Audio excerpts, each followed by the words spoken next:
Prince Harry has every right to tell his story in his upcoming memoir, a royal commentator has said.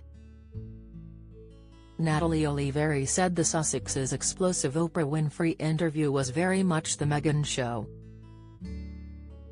The royal commentator said the Duchess of Sussex was given the most time to speak and share her version of events during the interview last year, while the Duke was largely overshadowed by what his wife had to say.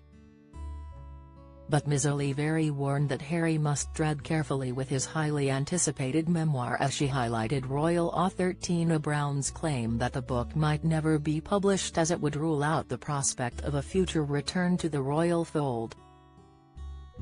In a column for Australian website Honey9, Ms. Oliveri said, "While Harry has every right to put forward his life story, he must tread carefully. The book will, no doubt, be an instant bestseller. Despite any rumored edits, publishers will ensure the book contains juicy anecdotes to justify Harry's hefty paycheck. But the Duke of Sussex will know that Brown is right in some regard. If he ever wants to return to royal life in some form, he must be careful in what he says. Burning bridges is never a good thing." Ms. Oliveri's comments come amid intense speculation over the content and release date of Harry's book, which is due to be published by Penguin Random House later this year. The Duke reportedly wanted to make 11th-hour changes to the tome, which he previously promised would be an accurate and wholly truthful account of his life, following the death of the late Queen. Harry was said to fear some sections might not look so good as King Charles starts his reign. Speaking last month, a source said, "Harry has thrown a spanner in the works as he is desperate to get it refined in the light of the Queen's death, her funeral and his father Charles taking the throne.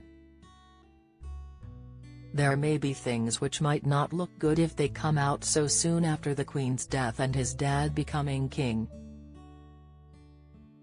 He wants sections changed.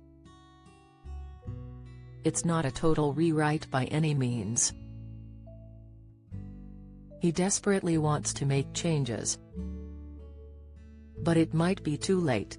Earlier this week, Ms. Brown, author of the Palace Papers, said she believes Harry's memoir won't see the light of day as there would be no way back for the Duke, who is living in California with Meghan after quitting royal duties in 2020. Speaking at the Henley Literary Festival, Ms. Brown said, "They are now in this bind, where they've taken all this money and Harry has made this book deal where he's supposed to spill everything about his horrible life as a royal, but now he's actually tortured about it because he understands there is no way back if he does it. If the book continues, I don't think there is any way for Harry to return. So my view has always been that the book won't see the light of day. The window is beginning to close, but I always thought at some point a deal would be made and Charles would have to pay back the advance to stop Harry writing this book.